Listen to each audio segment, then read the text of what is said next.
presentation. Let's start with the presentation. Dr. Media. Respected dignitaries on the dais and our future fashion designers and fashion technologists.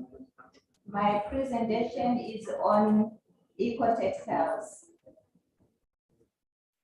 Zimbabwe is open for business, is our president's mantra. The economy is recovering mainly in 2021, which was boosted by higher agricultural production, improved capacity, utilization in industry, and stabilization prices and exchange rates. The GDP is expected to rebound to 5.1% after a 2-year contraction. Zimbabwe is known for cotton production in the region and globally. So I'm giving a background to our country and to textile production processes in Zimbabwe. So the clothing sector in Zimbabwe comprises registered companies who are members of the Zimbabwe Clothing Council. Zimbabweans own the majority of the companies, and there has been an influx of indigenous clothing manufacturers over the past few years. However, only a small number, less than 10%, manufacture for export, despite the growth, the regional market growth and inroads in past years into new markets, mainly in Europe. The Zimbabwe clothing worker is highly skilled, able to produce clothing to world standards requirements, and importantly, at competitive prices.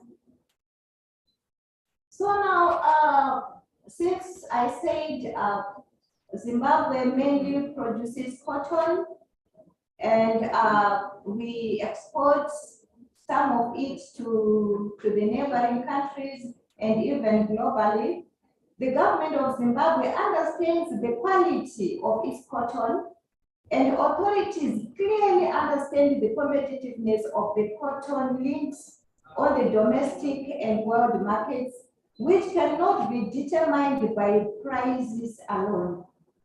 Back in the 90s, both Cotton Marketing Board and its successor, the Cotton Company of Zimbabwe, were market leaders in the supply of the following: production and selling of certified planting seed for farmers, hands-on technical services to reinforce and complement those of farmer training and extension services, processing the ginning of cotton seed links, cotton seed into links, marketing and sales of links to local spinners and the export markets, disposal of the cotton seed to the oil expressing and stock feeding manufacturing industries. Cotton of Zimbabwe was ISO certified in 2008, helping the company and the country to maintain the cotton to clothing value chain competitive. Zimbabwe attained the brand name Cotton Made in Africa, that is CMI, through private-public partnerships in Africa. The key aspect of the brand includes improvement in cotton production techniques, healthcare and development, and sustainable development, among others. As a quality product, CMI commands a premium for international markets. So most of the chemicals used in cotton textile production occur during the wet processing, that is during dyeing, washing, printing, even bleaching, and other textile finishes. So when we are talking about eco-textiles, as much as Zimbabwe is trying to improve the eco-friendliness of the textiles right from the growth of cotton, the use of the inorganic chemicals up to the final product, there are still issues to do with chemicals throughout the process. So we are trying hard. Our cotton is good. It is competitive on the market. The products, the lint, the yarn is good. But we are saying in terms of eco-friendliness, there's still a lot that needs to be done. So if we look at the whole textile production process, it requires lots of chemicals, it requires tons of water that can be disposed of into and affect the land and the microorganisms in the ecosystem. So there is a lot that still needs to be done. Looking at eco-technology, I'm sure that's the way to go. So we still need to look into that and see ways of improving the eco-friendliness of the textile products. I've said that our garment makers, our workers are highly skilled. They know how to produce fabric. We are trying to save as much fabric as we can when designing and laying out. Even when designing, still at the pattern making stage, there's a lot of paper wastage. So we are looking into ways of improving in that. For example, the use of CAD, computer-aided designing in manufacturing, in designing, so that we do away with the use of paper when producing patents, and also because a marker will be produced after designing, there will be a lot of saving in terms of fabric, hence less fabric will result, less remnants or leftover remaining pieces of fabric that may end up in landfills that can be reduced as well when we are talking of eco-friendliness of our textile products. So we also have an organization called EMA, which stands for Environment Management Agency. It is very much active in looking into a cleaner issues of clean environment. So in all the textile companies, they are supposed they have a way that they have to dispose of their materials that can be collected and recycled to produce other products. So normally it is the brand owner who triggers the product development process. So this includes issues of research and design. Like I said, in designing, we have to come up with the kind of designs that are economical, and these designers are therefore best placed to bring about change in the production of textiles. So they know the kind of fabric that they want, the kind of product that they want. So they determine the kind of dyes to be used. If it's textile dye, they determine the kinds of paints to be used. If it's textile printing, they determine the whole manufacturing process. If the fabric needs to be bleached first before another color is applied. So it's the designer now who should help us to manage the environment, who should help us to come up with textiles that are eco-friendly, right?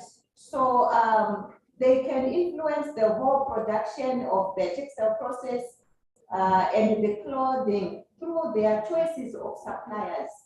Whom are they going to choose to supply the textiles for them? if they are going to import, because in Zimbabwe, we do not only use cotton, we also use fabrics from that we import from other countries. So if the designer is going to import fabric, they should choose the supplier whom they know that their textiles have some eco-friendliness in them. Because most of these imported textile materials, they are the synthetic ones, the man-made ones, whereby a lot of chemicals are used throughout the process. So the designers can come in and help us in choosing the right suppliers so that we use textile materials that are eco-friendly. So the final product also, sometimes after using the textile product, we feel we no longer need it. The way we dispose it is also being managed by this board that I mentioned earlier on, the EMA. We are not expected to just throw the clothes or the items that we no longer, the clothing items or any other textile items that we no longer need anyhow. They are collected and they are used for to come up with new textile products that can be sold at very cheap prices. And if they are to dump them, they have got a proper way of dumping them. Right. So Zimbabwe has an area for investments, and the investment can be in terms of technical skills and the establishment of joint ventures, manufacturing, and market operations. The textile industry has gone through a down period, and it requires investment in new technologies. Like I have mentioned that we need some new technologies so that we improve our processes, which will enable it to compete with imports into the southern region and from the Far East. So as much as our yarn is competitive, but they are still, technologically, we need some improvement so that instead of importing all these, we import all the synthetic fibers, synthetic products, synthetic textile materials. We import all of them. We do not produce any synthetic textile materials. So we would need some technologies so that we can produce some of these, and we can manage and monitor the whole process so that the fabrics or the textile products that we produce become eco-friendly. Because when they are produced elsewhere, you wouldn't know how they come to have those products. So there are opportunities for investment and a joint venture basis into textile design, which will enable industry to attract customers from a wider market base. So we are saying, like I said, that our president's mantra is Zimbabwe is open for business. So in the textile industry, there is also an opportunity to create joint ventures with other countries, such as India and Mauritius, where my friends are coming from, so that at least we can improve and we can even start manufacturing these textile products that are eco-friendly. So like there is a lot of underutilized capacity within the industry, and we can develop through external partnerships into more specialized manufacture and through an improved market strategy. Thank you.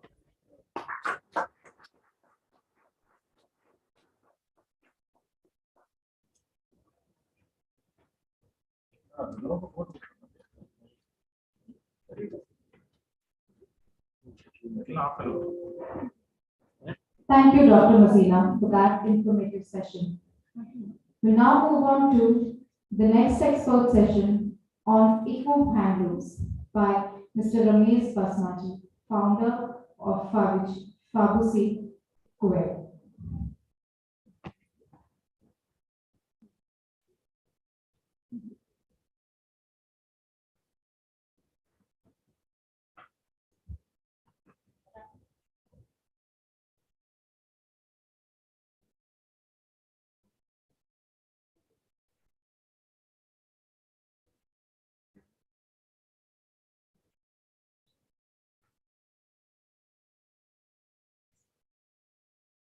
Mr. Basmati.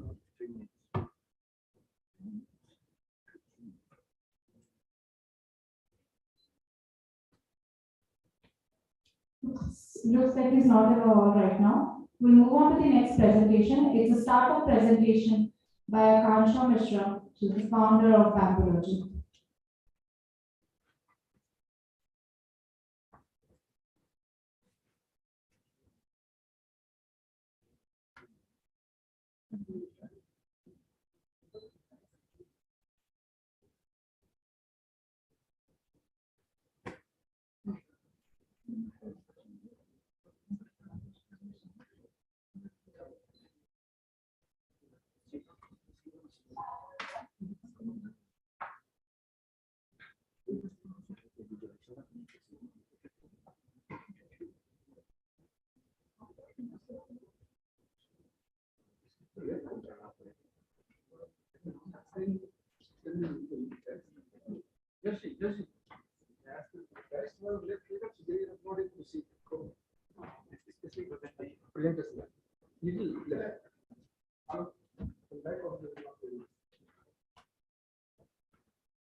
Mr. Akansha Mishra.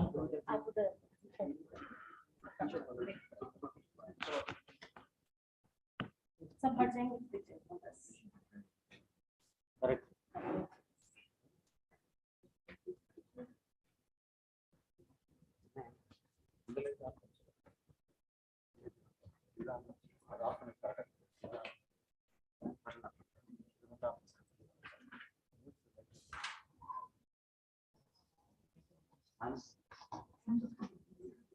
அது correct of பண்ணிக்கிட்டு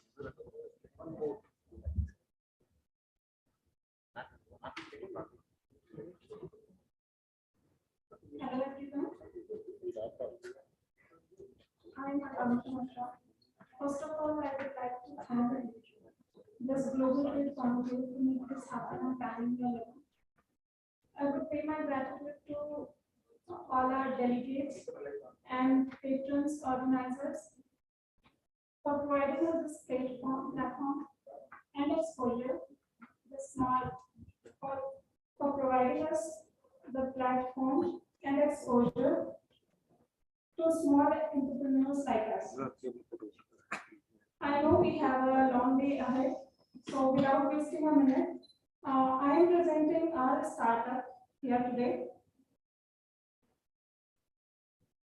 During pandemic in 2021, a team of 2 has started the journey of green clothing, and we named our idea as Bambology Trends. Here we are combining ethics and aesthetics to make a sustainable fashion chain. I and my partner Kamala are associated with fashion and textile industry from more than 15 years. Today we have a number of sustainable textile options, but during our research we found that from low carbon emission to saving a humongous amount of water, bamboo has it all. We can say, after all our research, we can say that bamboo has exceptional properties to become the future textiles. I know, here we are challenging our older oldest textiles from the inception, like cotton, silk, linen, etc. But why not? Who knows, an open mind and leaving a few traditional textile practices behind could help our planet and the mankind. Let's dive into a few facts to understand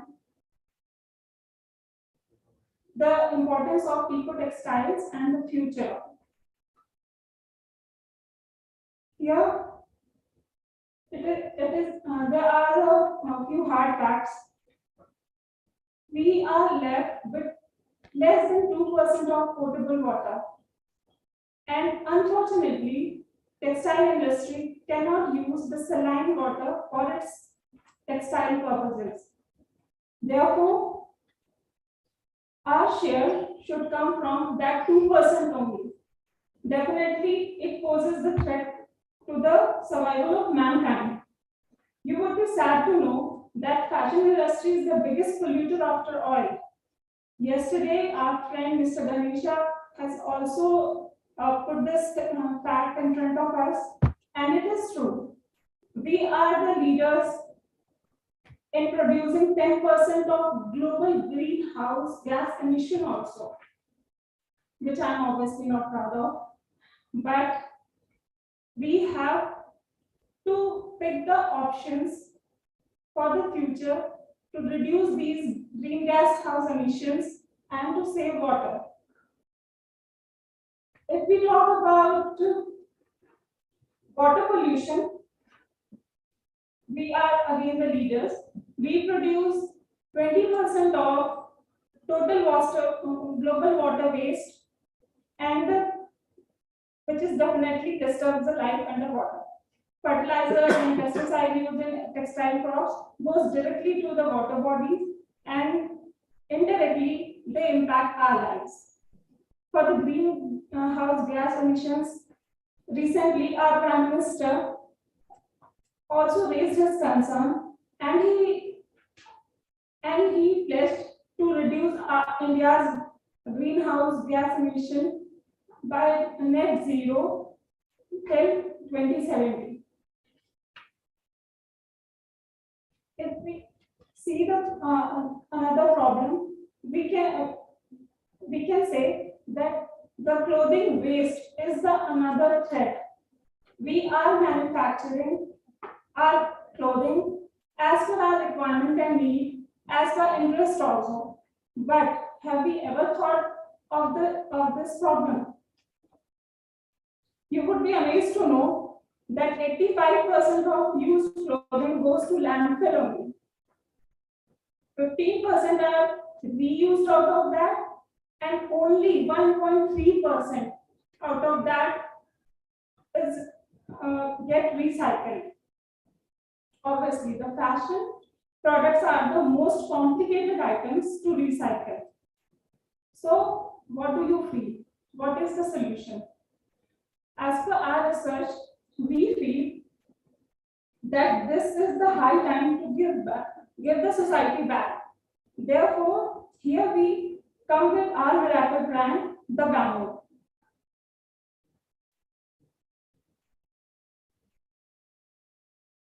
So here we are representing a few solutions through the bamboo crop. It is, we call it a miracle plant. Why? Let's get into the details. Do you know bamboo produces solution two? Do you know the bamboo produces 35% more oxygen and it absorbs 5% more carbon dioxide than any other hard plant? So immediately it solves our greenhouse gas emission problem and the better environment. If we can plant more crops of bamboo, then it will directly help us to improve our air quality. You would be amazed to know it takes 2,700 liters of water and 500 grams of pesticides to make a single cotton t-shirt. Here we are not against the cotton, but we want to save the cotton by promoting bamboo. Today, the fertilizers and the pesticide used in cotton industry are taking lives of the workers there. They are polluting our lands. They are polluting our water bodies. Therefore, we need to have a sustainable option. While bamboo apparel could save humongous amount of water, as bamboo plant takes 70% less land and 0% pesticide than cotton. Bamboo crop is less labor intensive also. It doesn't require replantation. We cut the shoot and it regrows from there only. For a healthy bamboo crop, there is no need of pesticides as it is a pest-resistant plant. Therefore, it reduces the usage of 500 grams of pesticides per garment. No bacterial growth means no bad odor, no infections, no rashes, no irritations. That makes it a very healthier textile option for your skin troubles.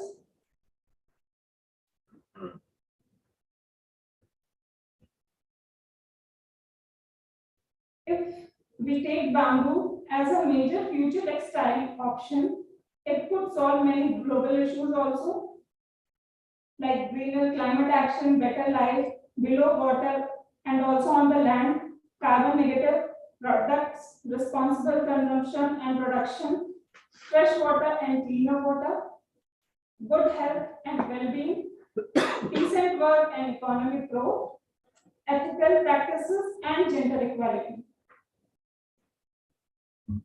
I have also raised this concern of mine in earlier textile conferences as well, that we have a major amount of bamboo in India at Northeast, and we have our handlooms also there. So we can promote the bamboo from Northeast and we can revive those handlooms with the fiber of bamboo. But unfortunately, we are not getting fiber in India yet. We are not making the fiber in India yet, and we are importing it from the Korea, Malaysia, or China. Now moving ahead, I am taking this presentation towards my startup.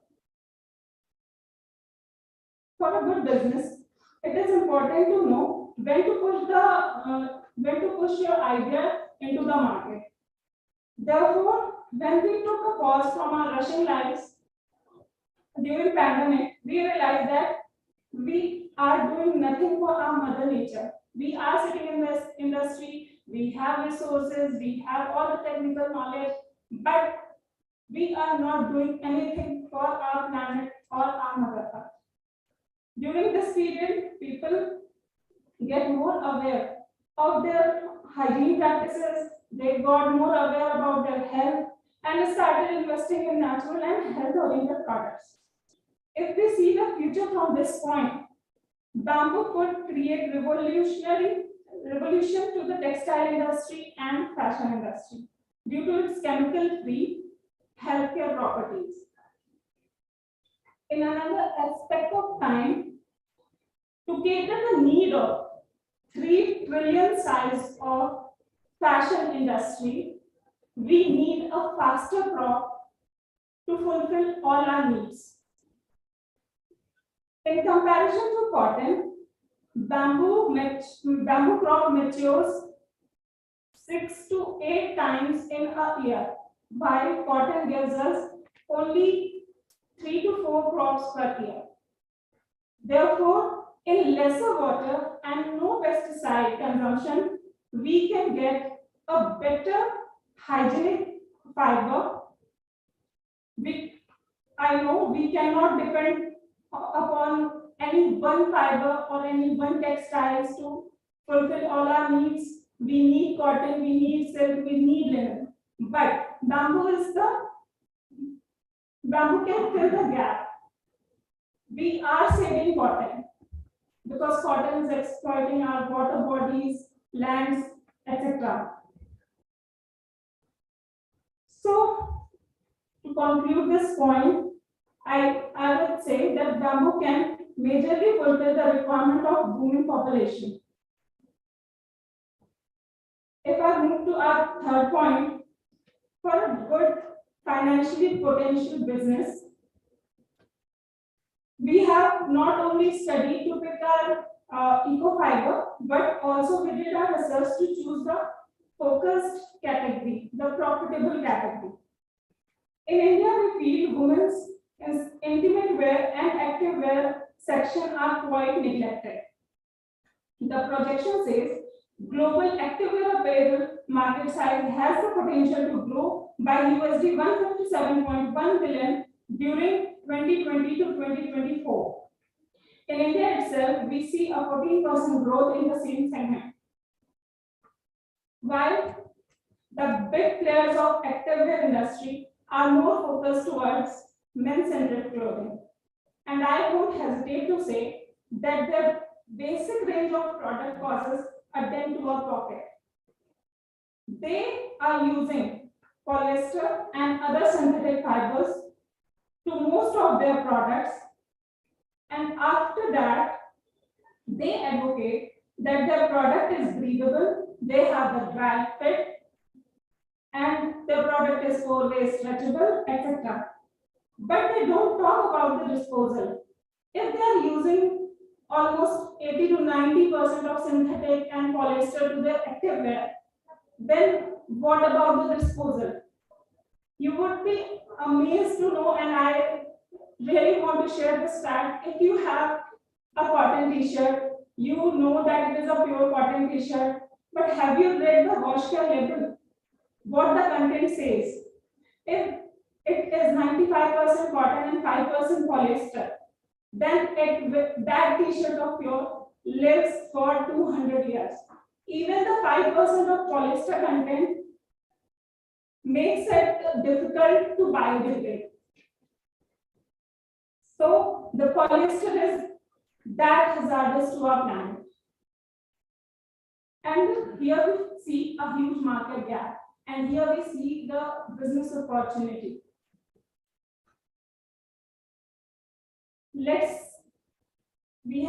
I have already given a lecture on what are the pains of the industry and what we can do through the bamboo. Now let's do something. Let's know what we are doing. As a differentiator, our product is eco-friendly, it is biodegradable, and to fulfill this market gap with our miracle fiber, we have created 100% pure bamboo fabric.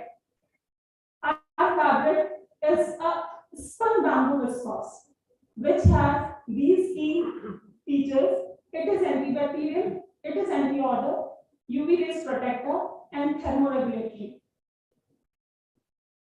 There are debates that in the manufacturing of bamboo fabric, all the antimicrobial properties, bamboo loses all its antimicrobial properties. There are debates that no, it is not antibacterial, or all the species are not antibacterial. It is true, all the species are less antimicrobial or something, but the fabric we are getting, we got it tested. We took a third-party help, the lab, the Intertech, and we got our fabric tested. We submitted 100% bamboo scotch of our fabric, and Intertech result shows that it is 100% bamboo viscose. And when we tested it for antimicrobial properties, it shows 99.90% antibacterial. It is the result from Intertech. So now we are very much confident that we can change our health problems also. We can solve our health problem also. We can solve our planet problem also with the major usage of bamboo. Here you can see it is very kind to skin. Bamboo just feels like silk, and it is very soft. Even if you have a sensitive skin, it won't cause you any irritation. or any other skin rubber. It is moisture wicking. It absorbs more moisture than cotton.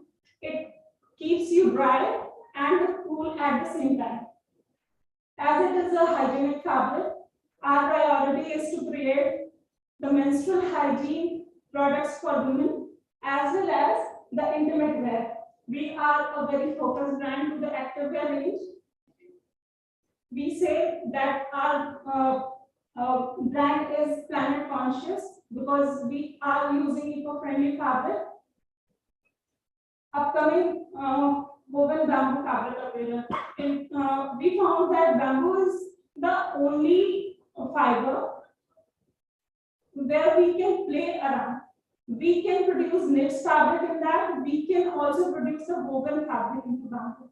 Therefore, we are very excited to present our woven range very soon. It is our, you can say, war. It is our war against fast fashion. We promote the slow fashion with our contemporary and very core basic products.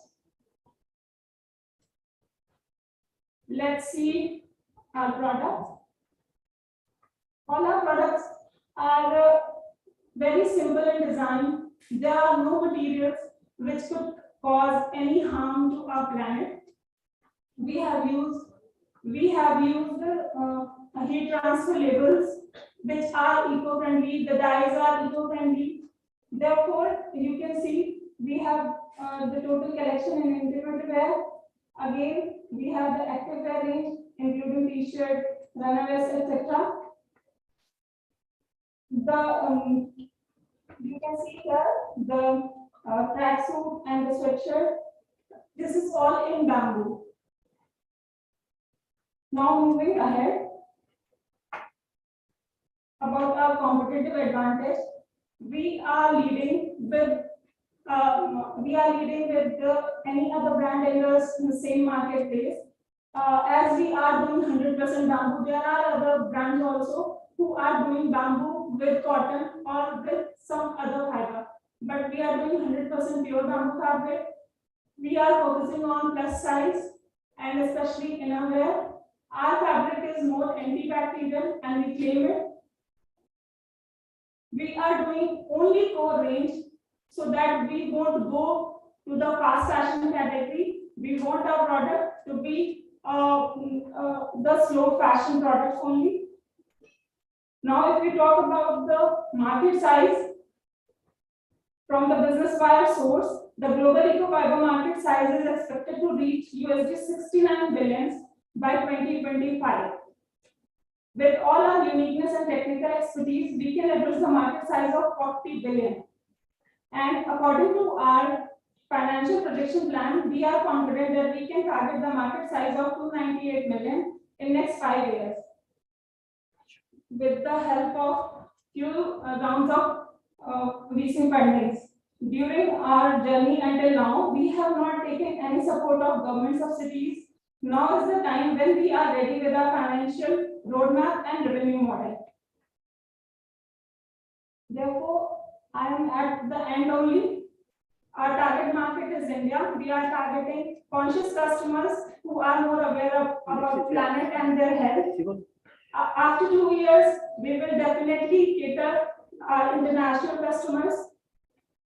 And you would be surprised to know that the interest we are receiving from international customers is far more than what we are seeing in India. But we want to get same traction for our own in our own country first. We, as a company, we are working as a Femme Fashions, and the Femme Fashion is already providing sustainable products to the international market. We are a buying agency, and it is our brand, Bambology Trends. So, with this, I have come to the end of my small talk with you. If there are any questions or queries, you can contact me later. Here is our official number. We would like to take any query or questions if you have. Thank you so much.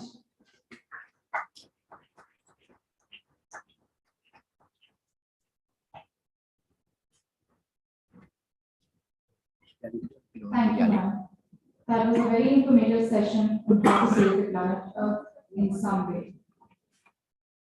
Now I invite Mr. Sivan Siloy, CEO and founder, Siloy Trading Company Limited, Mauritius, to give a startup presentation on digitization in fashion and technology.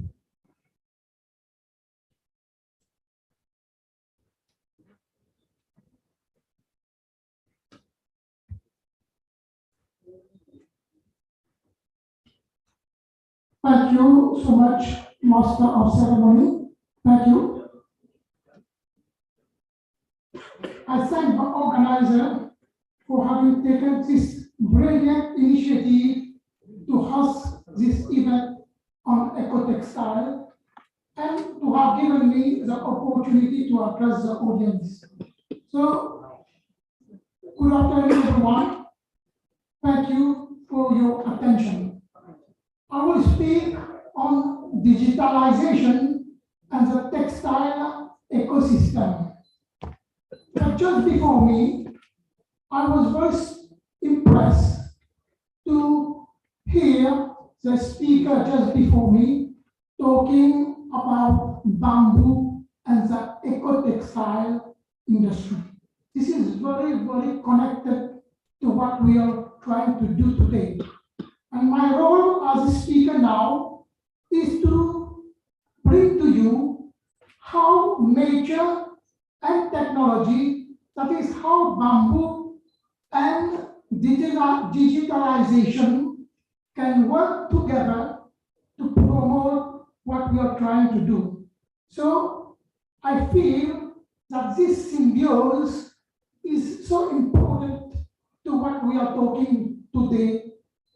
For example, the bamboo and the digitalization. I'm also very happy that a number of the students are in the audience because this is the future.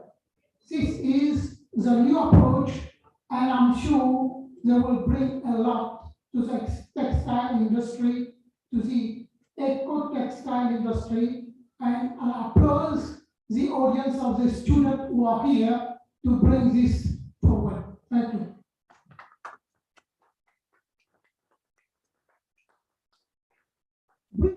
I will tell you about Mauritius before, very briefly. Mauritius is a very secure and prime business hub between Asia and Africa. It is a bridge, a fast developing logistic platform with modern infrastructure, and it has played a vital role in textile industry. It has played a tremendous role for a small country in textile industry. Mauritius has absolutely no resources, no natural resources, nothing. We have only people, and the people have been behind the textile industry, and now Mauritius is positioned, it's known itself as the first in Africa for doing business, and it's the 13th in the world known to do business as recognized by International World Bank and other institutions. I present myself briefly. I am an entrepreneur in a number of fields, in the insurance, in the property business, and actually I'm giving much of my attention in bringing a brand on the international market. I'm bringing the brand Siloy, which is a long derivation and which is very well known in Mauritius, and I'm trying to position this brand in the international fashion design with my good friend Mikhail, who is here. So let's bring us to digitalization. How enterprises can cross this border and enter into the world of digitalization. The world, as we know, is continually changing, and one of the fundamental drivers is digital transformation. We are now in the era of the fourth industrial revolution. And when talking about the fourth industrial revolution, we are talking about technology 4.0.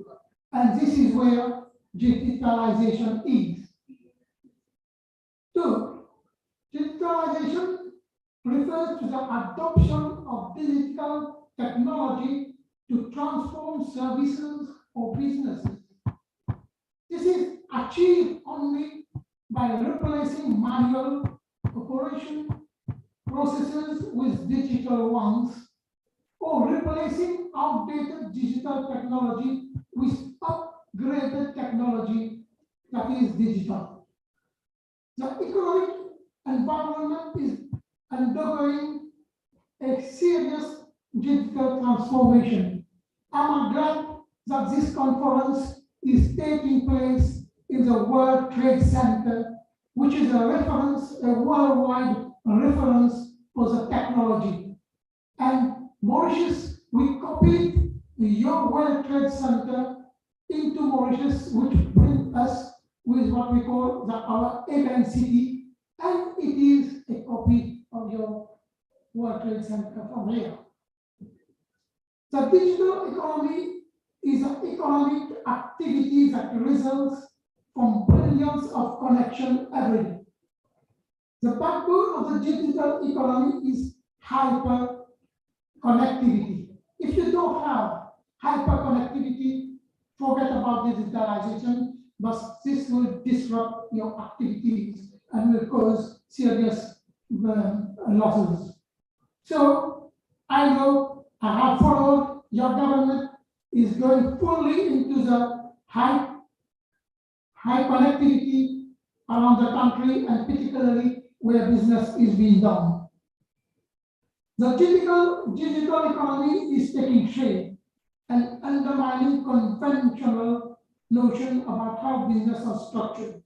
So we, in the world of micro, of SME, we need to embark, and we, in the innovation sector, we need to embark in this direction so that to get result from our activities. So in the digital economy, all customers, business to business, as well to business to customers alike, want to interact with business when, where, every place where they want, and in a fashion mode that is most convenient to everyone. We want to interact in a fashion mode that is very easy to everyone. Additionally, customers desire engagement with brand. Customers need to engage in brand. They refer to brand through experience that are seamless, paperless, omni-channel, direct, contextual. Now more and more customers want to be paperless. Don't give them a long voucher receipt, a long paper, etc. They will forget about it. So it has become crucial to give all customers a personalized and a unique experience journey, who's right from the minute they land into your website or they land onto your WhatsApp or whatever digital devices you have. This is very important, right? I was talking to someone and he said, send me a document. I said, I will send it. He said, send it to me now by WhatsApp. Just before the tea, I was talking to someone. He said, no, send it to me by WhatsApp immediately. So you can imagine how quick people want to interact with you. So the Internet of Things connects the digital and the physical world by number of devices. As I mentioned earlier, we are in an era where everything can be connected. People, business, devices, processes to each other. The melding of the physical and the digital world bring every asset into a digital domain where software dominates, helping you to make informed decisions and make action more quickly. More and more enterprises can understand its physical and digital asset inventory. It can operate with precision. The digitalization of everything is creating a new digital network. And it will be coming very, very quick, extremely quick. The pandemic has proven that moments of acute disruption can force organizations to formulate plans and reconsider the way through which they respond to chronic disruption. For many, the digital strategies going forward are being guided by a lesson we learned everyone during 2020-2021. During this serious period of disruption, all of us, most of us, relying on connectivity, on connection to do our job, to connect with our friend, to boost up an order, to move our business. This was for the past years, and this is where we are going to. So probably pandemic has contributed positively a lot in this direction. So digital tools assist to virtualize and better manage processes and infrastructure, as well as empower sales team to better understand their customers, integrate remote and in-person networks, boost up competitive advantage. However, there are a lot of challenges. A lot of challenges have to be faced, particularly for young people entering in business, for small enterprise. It is a challenge for us. It may not be a big challenge for the big industries, people who are running big turnovers, who have big capital. But for us, it is. And we need to address these challenges with very serious attention.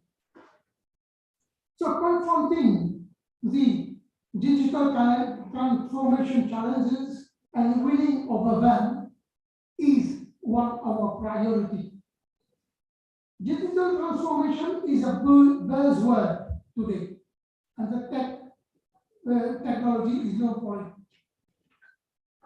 So let me come directly to the challenges I talk to you. First, it's about the culture within what the small enterprise is. A small enterprise have a different culture, doing things differently, probably day to day, or probably direct to person. But now it's a question of changing this culture and bringing that technology to our activities. This will help us. And the reality is that this digital transition is not just about technologies. It just is also about our attitudes. It's also about our skills. It's also, I mentioned to you about our attitudes. If in a small business enterprise, right, one or two people who are resistant to change maintain their resistance, we need to address this issue seriously. Of course, we have also the lack of resources, because in small enterprises, people do not probably not enough time to devote to training or to reskilling, whereas the priority is to get things done because it is their daily bread and the bread of their families. But try to find time to upskill your workforce, to give your workforce the talent. Don't necessarily try to go and look for talents elsewhere, whereas you can upgrade your people from inside as a first priority. And as you are aware, skilled workforce is sometimes rare, difficult. We need someone, we don't get it. Right? Just it is essential to take this challenge seriously and get rid of it as a priority so that we can move forward. The third challenges might be the budget. Of course, right? And to start, try to have a clarity in your budget, how much you want to input, how much you want to invest in the digitalization of your industry, in your sector. This is important, and choosing the right device, of course, related to your budget. Don't try to do everything at the same time. Start little by little, start by digitalizing probably your customer service, then you go on to your production, then you go on to your marketing, then you go to on every aspect. Don't try to start everything at one go. Thus, you will reach the success. I will also talk on the fourth point of the security of your data. As you are now aware, right, you as a small enterprise, everything is about your relationship. You do business because you are related with someone, you are connected with someone, this person will help you, will buy from you. It is a question of relationship. In small enterprises, most of things happen because of relation, right? You have not much resources to invest, but your connectivity. So try to secure seriously your data. Try to secure your database to help you. Because once you put it on digitalization and you wrongly operate it, people can easily store your data, and your data can get lost with a bad operation. So, and my next point is the agility and the challenge, how you are agile over your sport, how you are agile. As a small enterprise and micro, we have a chance. We have a chance that we are much more agile than big enterprises. Big enterprises take some time to reshape, to rework, etc. So build up on this agility, this will be important. I will not be long because our seafood is coming, and right, this must be good time. So I will conclude. I would like to conclude on these points. Digitalization challenges are complex to handle, very complex. Therefore, organization will create a substantial ecosystem to drive change seamlessly. Before embarking upon a digital transformation journey, build a strategy to eliminate all roadblocks that can be coming ahead.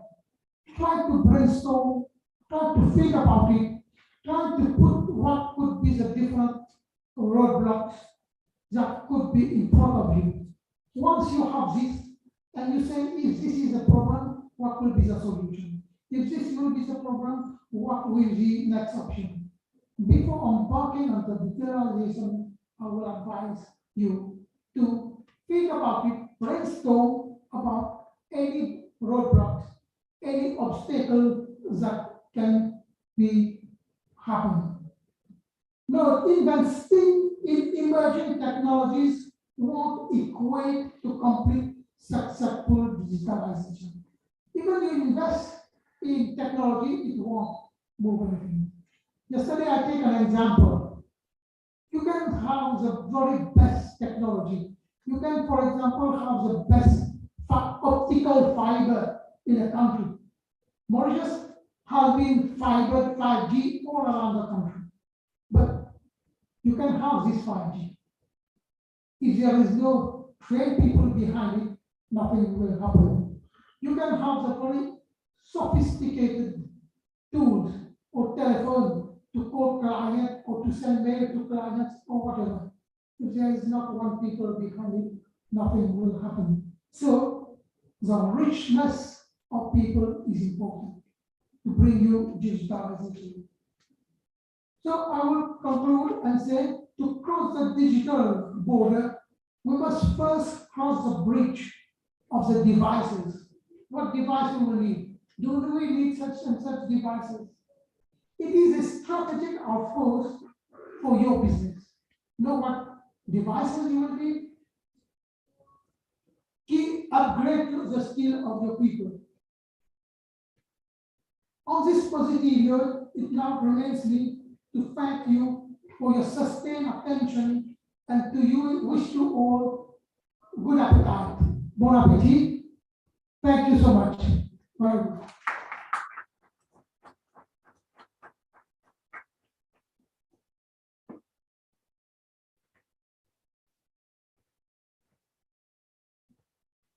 Thank you, sir, for that informative session. We'll now move on to the next presentation. That's by Mr. Mohan Kumar Rajgopal, founder, Fan Play IoT.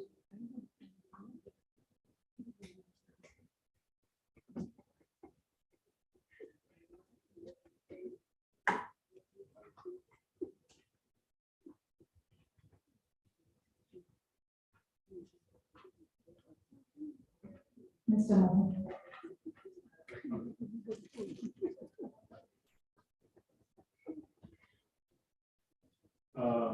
Yeah, good afternoon. It's close to lunch. Right? So don't want to take too much of your time. I was asked to present the garments which we have done in India. This is called the Smart Lace.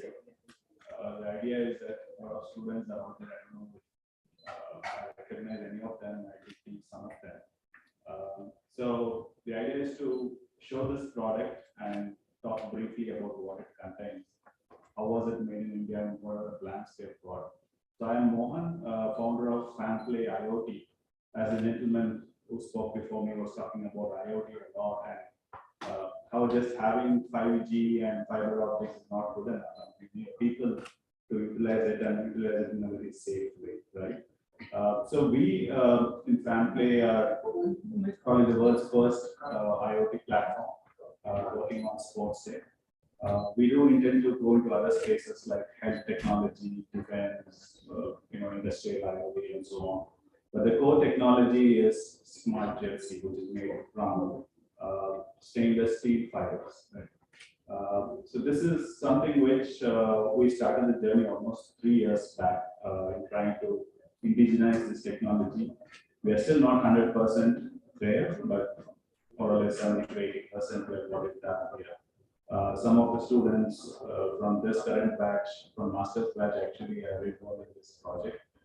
They're interning with us and they coordinate with the factory. So it's a very interesting experience for them because it's the first time we are doing something like this in India. So yesterday I had the honor of launching this, but I would like to explain this technology. I hope you can see it from the back. Otherwise, I encourage you to come to the front if you want. So this is what we call a vest. I'll just wait for it to come. So this is a smart vest, and it's made from 88% polyester, 12% spandex. So this is kind of stretchable. It's also called compression wear. If you go into the athleisure wear, they call it compression wear. And inside it is what we call as this electrodes, right? So these electrodes touch your skin on both the sides of the rib cage. You can tap into the heart rate signals, which is essentially electrical activity of the heart. Some of you might know ECG and all those hi-fi terms, but just getting your electrical signals from the skin. And because you need a metallic interface, right? Because you can't take ECG from a simple insulator, right? So you need metallic interface. So these are stainless steel fibers. If you have any of you have undergone an ECG, they normally put on these ECG electrode clamps and all of that. Instead of that, you have stainless steel fibers, which are again blended with some cotton or some of the polyester material out there, and then they are bonded here to the fabric, right? Some of you might have studied stitchless technologies and so on, right? So this is a direct application of that kind of technology.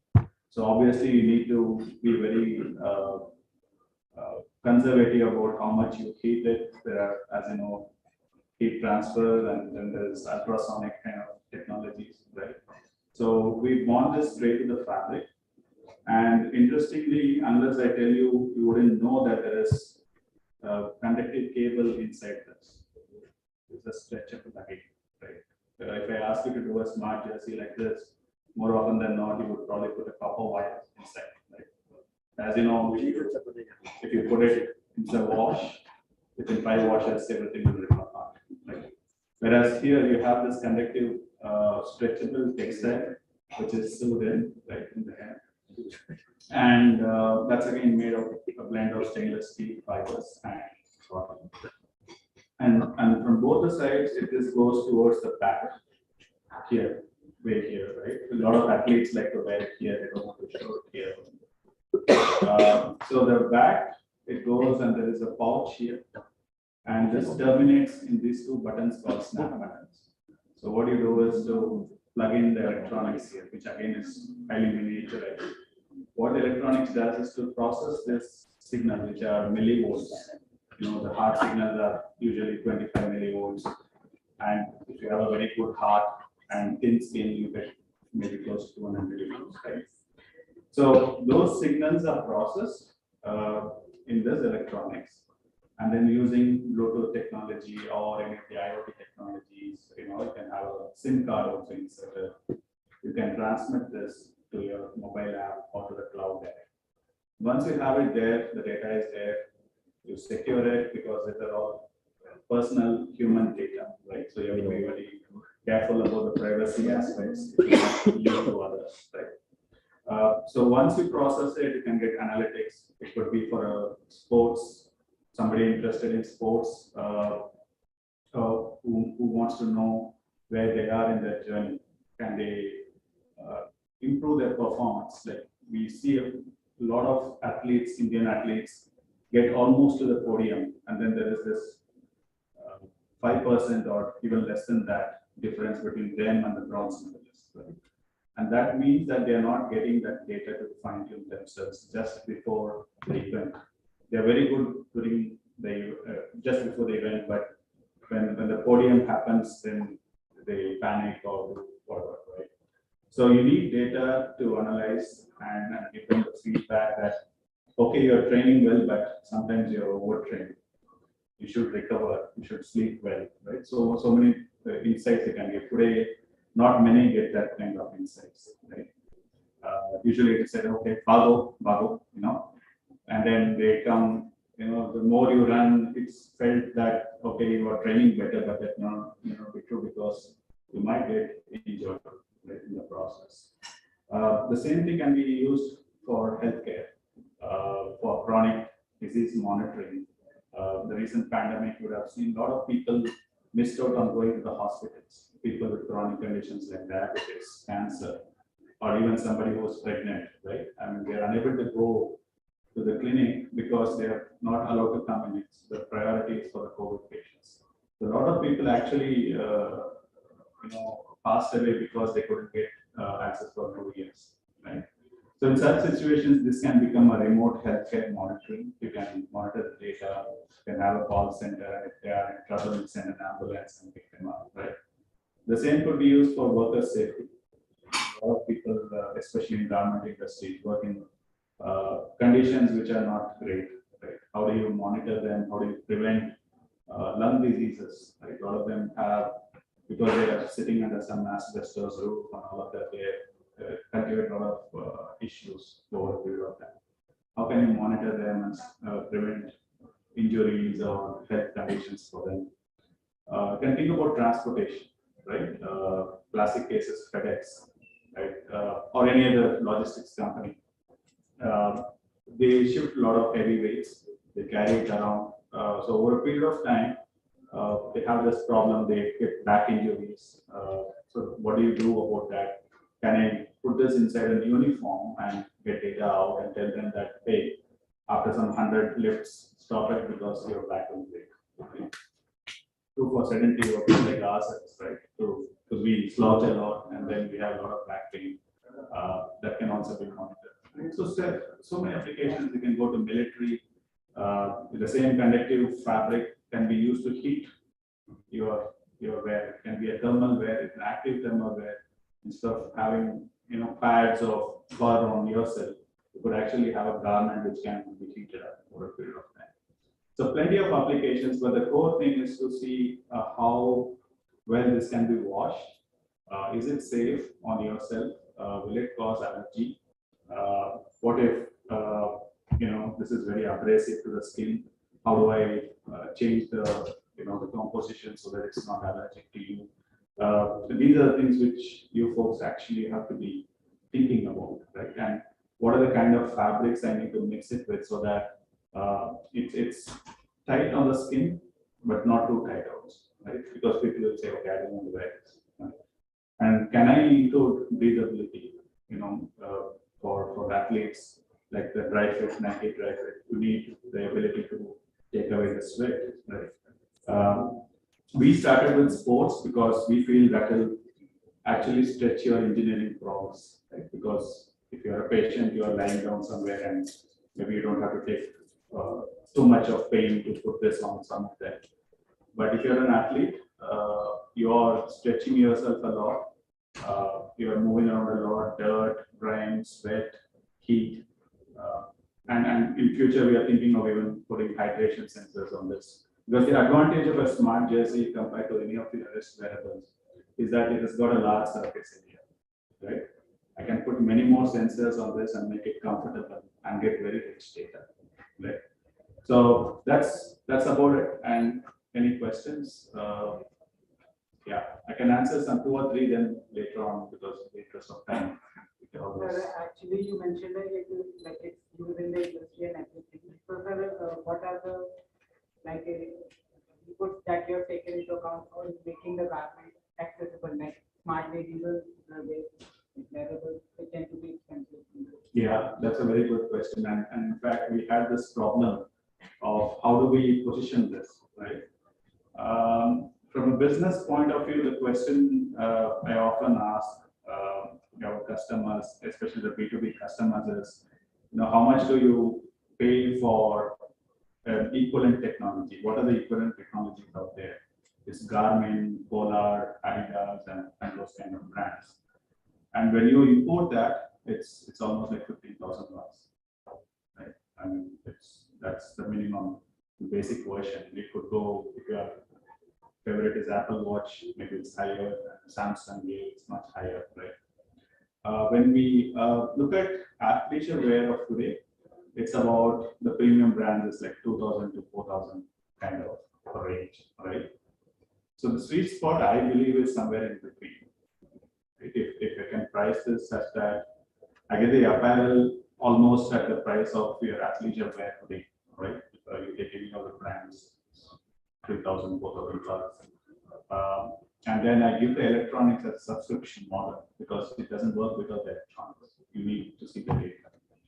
So then your mindset immediately shifts to electronics. Electronics, what are your benchmarks? It's usually your Fitbits and Mi Bands and the Apple Watches of the world, right? If I can offer that at a very nice price point for you so that you see value out of it, then I think that's our sweet spot. So our major intention to indigenize this is also to make it affordable, right? So you will soon see this in the market. Yesterday we launched the India colors. This is like the Make in India kind of symbol, right? So this is something which we feel we can take it to many industries. As you know, the volumes come, the prices go down, and we have already made inroads into manufacturing this locally. Right? So this is happening in Bangalore actually. The electronics we are getting it done from Mysore. So it's, as I said, it's not 100% as yet, but we'll get it. Right? And the other versions of it, like the thermal wear and all of that, will be the products which we will. What's your vision for the healthcare industry? Since you just spoke about electrocardiogram and or echo scan and all that. Usually it keeps changing for a patient very frequently. So do you have any future vision for bringing out such products for the healthcare industry? Yeah, again, a good question. I think the idea behind this company, though it's got a sports flavor, we'll be launching it in IPL. We have tied up with CSK. The idea behind this is actually preventive healthcare, right? So if you look at India, 65% of the demographics is less than 35 years of age. It's all the young crowd, right? But if I go and try and scare them and say, get your ECG done, they're unlikely to do it, right? So sports is a medium I can connect to them and say, take this, do whatever you want to do in sports. But by the way, you have a preventive healthcare proposition for yourself, right? But when you come to the age group like yourself and me, right? It's already a given that we are more reactive, right? We wait for something to happen and then we rush to the hospital and then worry whether there's insurance cover and so on. We have seen this during the pandemic a lot. What we are trying to do, especially with the help of the government, is to position this as a continuous monitoring solution, which can be offered through various hospitals, right? Because at the end of the day, you still need a doctor or a clinician to intervene and see what is the problem. Because we as a technology company can put this on and get the data, but for somebody to analyze with all that AI and artificial intelligence we talked about, people still rely on the doctor, right? So they want the doctor to see the data and say, okay, is it okay or not okay? Is this person needs to be brought into the hospital for some reason? Is he having a heart attack? We have had recently, I've seen some even film stars have passed away, right? And had they had something like this and we knew their profile, maybe it could have been prevented. Right? So certainly it is going towards healthcare. And we are also looking at global markets for the same reason. But we want India to be the manufacturing base. And also because we have IT and electronics in the same country, it's easy to solution all this together and go global. So that's the vision we have got. I have two questions. Leave the last one first. The second part of the question, like it wouldn't be a question, like I wanted to hand feel the fabric. Yeah, sure. Yeah. So the actual question would be like when you say electronics, the main thing is that two things. One is battery backup and one more is data transfer. As you said, like you can use Arduino technologies and stuff for data transfer. But what about the battery backup? Like how long can this transfer data?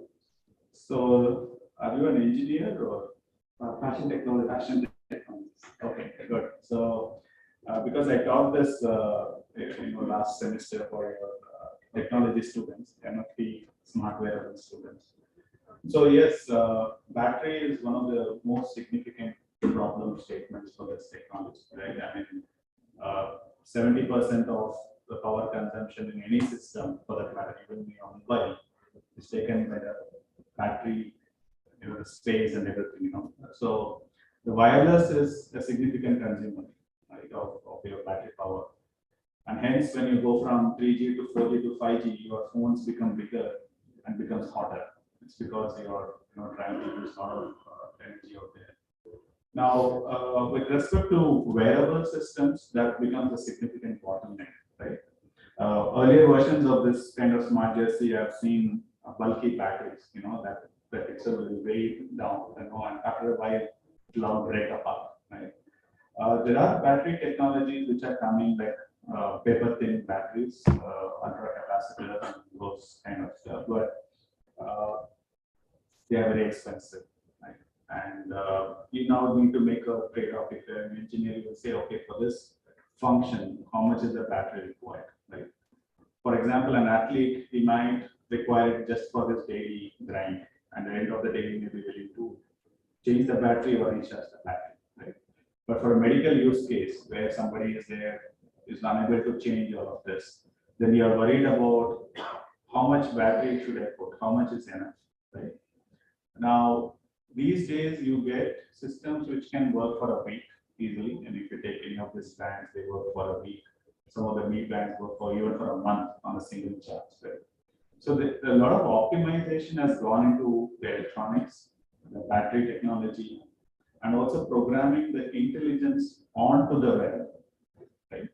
If you don't do that, what happens is you push all the data out, all the raw data out at what is called the sampling frequency, and then you analyze it later. Right? That's raw data going out. But if you had to process it on the system itself, and then push out what is essential. For example, let us take the condition of a patient lying, and you want to monitor the arrhythmias. Arrhythmia is basically the heart rate going out of rhythm. And you send a pulse or a signal only when the arrhythmia is detected. Right? You don't keep sending all the ECGs for somebody to see. You only say, okay, this person looks to be in a very dubious condition. Please send an ambulance. Only that needs to be transmitted, in which case you have saved a lot of battery power. Right? So the key thing is how do you push intelligence onto what you wear? That is the key recipe for lowering the battery consumption, because battery technology doesn't scale like semiconductors. It's got a limitation of chemistry and some amount of physics also. So it won't come very small, right? So you need a certain space and volume to have so much power.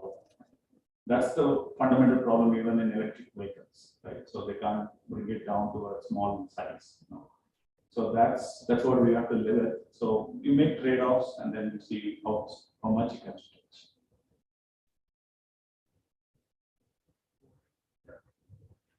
Yeah, so we'll wind up. Yeah, I will hand it over, but the presentation is over. I can come over. Yeah. Thanks a lot. Thanks a lot for your time.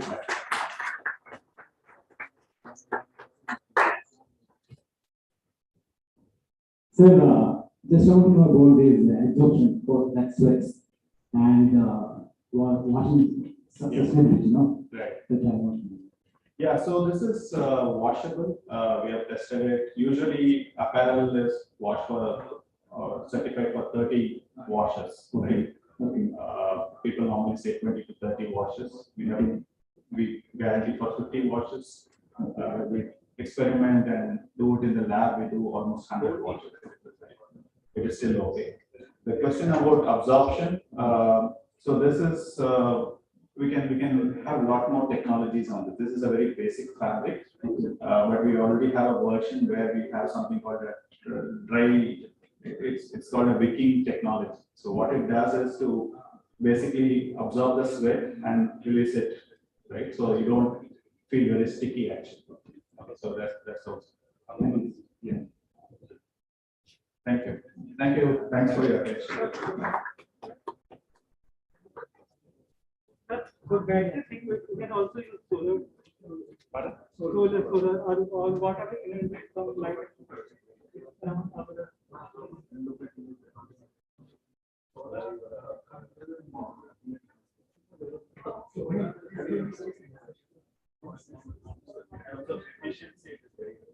Thank you, Mohan sir. That was a very informative presentation, and all the students have gathered there for seeing the product. I'm sure every one of us are hungry, so please proceed to the lunch station, and we'll continue after lunch.